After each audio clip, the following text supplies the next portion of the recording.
All right, ladies and gentlemen, here it is. How to fill out a contract correctly. And if you're an agent watching this, this is a good class for you. So let's go and look at an as-is contract as if you were filling one out.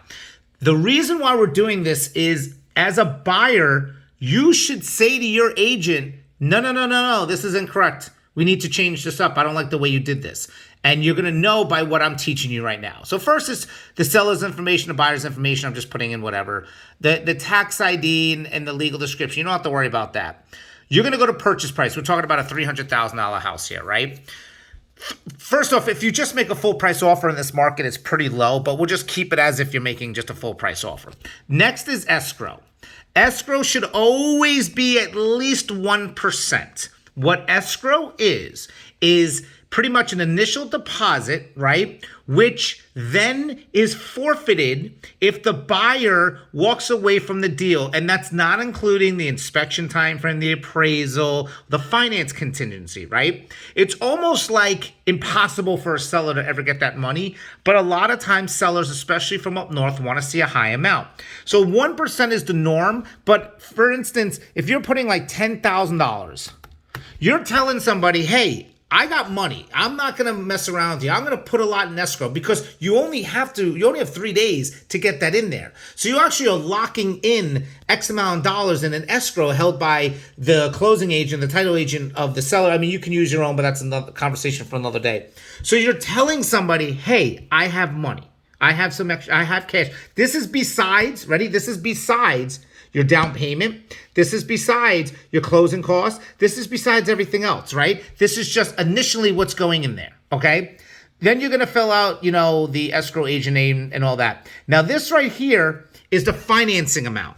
Are you doing 20%, which would be 80% financing? Are you doing, whatever the case may be? Obviously, the higher number, again, it shows the seller something, but not everyone has all this money. Again, we're just going over this. Purchase price, escrow. What drives me nuts is when I see someone put $1,000. Never put $1,000. You're not going to get a house in this market putting $1,000. I'm telling you that right now. Let's scroll down. As you're going through it, you'll see that the next important thing, besides telling the financing and everything, because I'm going to go over that in another video, is this little paragraph right. Where are you? Right here. The property inspection right to cancel. Let me tell you something. I can't tell you how many times agents put in blank or 10 days. Basically, it says the property, I always say this, if in a buyer's sole discretion, you see that? Look, in a buyer's sole discretion, that means they can walk away in that time frame. Okay? This is what drives me absolutely bonkers. Why? Why would anyone leave this? So basically, this is saying is this.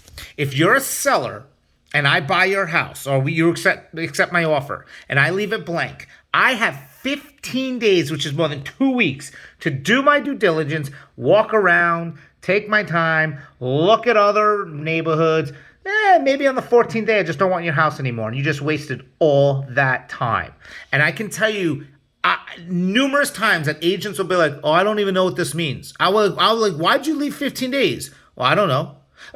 This is the thing. You should know all this. You should understand that 1, 2, 3 days is stronger, right? Or not even that 1, 2, 3 days is stronger. You should have an inspector ready to rock and roll. This is why I always say call an inspector and let them know. So then you can go, oh, okay, my inspector can be there tomorrow, so I need 2 days or I need 3 days. If your agent's leaving that blank in this market, they don't know what they're doing. You got to just let them go. All right. The next important thing, which is a tough one, and again, this is on you if you want to do it, is waiving. You can do the additional term saying you can waive the appraisal. I think waiving the appraisal is crazy. Basically what it's saying is if the house is $300,000 and you offer $320 and you waive the appraisal and it only appraises at say $290, you have to pay the difference. You should never do that. You should never pay the difference. But in this market, that's how you have to get houses sometimes, right? Here's some other things that you can do to make your offer stronger. I'm going to show you 2 things that you could do. One, You could take this and say that you, the buyer, will choose title. When you, the buyer, right here, where it says buyer shall designate closing agent and pay for owner's policy and charges, right?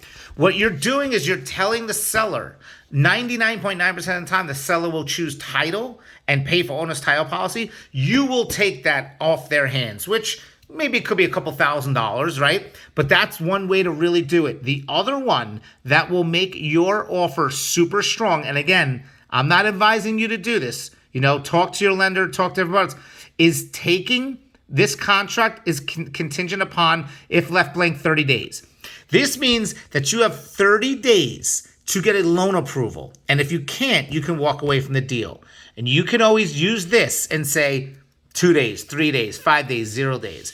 If you think and you know that you are definitely going to get a loan and you're freaking out that you can never get a house, this right here. So remember, there's the inspection contingency, which I showed you. There's the appraisal contingency, which means if it's in a normal deal, if it doesn't appraise and you both don't agree, you can walk away. And this is the finance contingency. And this is saying that you have X amount of days to get your finances together. And then you can say on day 29, I couldn't get it, and the bank says sorry, and now you have to get your escrow. I mean, this is what sellers are looking at.